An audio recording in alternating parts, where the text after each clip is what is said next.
నమస్తే, welcome to Andhraprabha. నేను విద్య.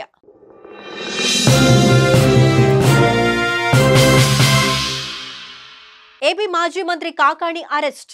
AP మాజీ మంత్రి కాకాణి గోవర్ధన్ రెడ్డి అరెస్ట్ అయ్యారు. అక్రమ మైనింగ్ కేసులో A4 గా ఉన్న కాకాణి నెల్లూరు పోలీసులు కేరళలో అదుపులోకి తీసుకున్న విషయం తెలిసిందే. ఈ క్రమంలో కాకాణికి వెంకటాచలం సామాజిక ఆరోగ్య కేంద్రంలో వైద్య పరీక్షలు పూర్తి చేసిన అధికారులు తిరుపతిలోని Venkatagiri junior civil judge magistrate కోర్టులో హాజరుపరిచారు. అయితే మాజీ మంత్రి కాకాణి గోవర్ధన్ రెడ్డికి భారత అత్యున్నత న్యాయస్థానం సుప్రీంకోర్టులోనూ రిలీఫ్ దొరకని విషయం తెలిసిందే. క్వార్జ్ గనుల అక్రమ త్రవ్వకాల కేసులో ఆయనకు ముందస్తు బెయిల్ ఇచ్చేందుకు నిరాకరించింది న్యాయస్థానం. ఆయన తరపు లాయర్లు ఎంత విన్నవించినప్పటికీ ముందస్తు బెయిల్ ఇవ్వలేమని తేల్చి చెప్పేశారు.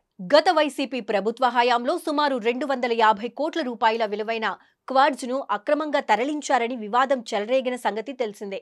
గని లీజు కాలం ముగిశాక కూడా వైసీపీ నేతలు ఆక్రమించుకుని ఇష్టానుసారంగా మైనింగ్ చేశారని ఆరోపణలు వెల్లువెత్తాయి. అలాగే ఈ క్వార్జులో రాళ్లను పేల్చేందుకు పెద్ద ఎత్తున పేలుడు పదార్థాలను నిల్వ చేశారన్న విషయం కూడా వివాదం నడిచిందే. దీంతో ఫిబ్రవరి 16న మాజీ మంత్రి కాకాణి సహా పలువురిపై కేసులు నమోదయ్యాయి. కాకాణిని A4 గా చేరుస్తూ విచారణకు రావాలని అధికారులు నోటీసులు ఇచ్చారు. ఈ మేరకు నెల్లూరు సహా హైదరాబాద్లోని కాకాణి నివాసాలకు వెళ్లి 3 సార్లు నోటీసులు అందించారు. అయితే ఈ నోటీసులకు హాజరు కాకపోవడంతో అధికారులు ఆయన్ను తాజాగా కేరళలో అరెస్టు చేశారు.